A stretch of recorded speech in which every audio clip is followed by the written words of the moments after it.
as your Chief Executive, it is my distinct honor and pleasure to formally declare our Chinese New Year celebration in Iloilo City now open.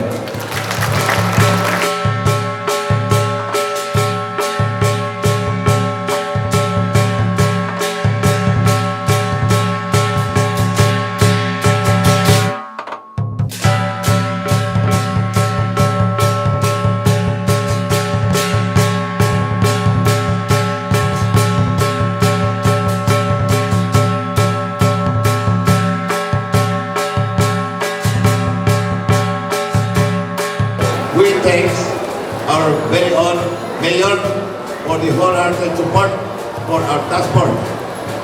Without him, mabuntayan kita siguro.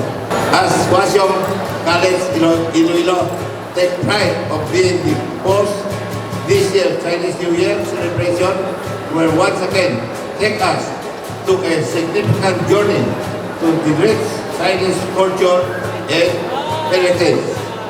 As we bring and share this culture to the local community, we are setting Iloilo City to the next level. Today we are gathered here for the opening of the ceremony of the most important festival of the Filipino-Chinese community in the Philippines, the Chinese New Year celebration. The Filipino-Chinese community, especially in Iloilo, celebrate Chinese New Year every year, hoping for prosperity, closer family ties, and peace. And we here today rally to show our appreciation and support for our Filipino-Chinese friends with everything that you have done for Iloilo City in particular.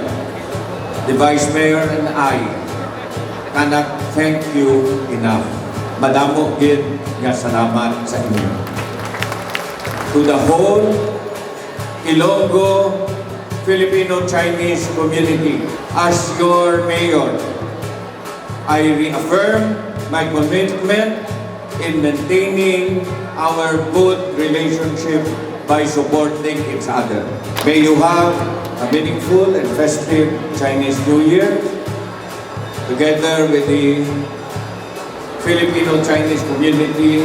I ask you, let us continue to make sure that Iloilo City will level up.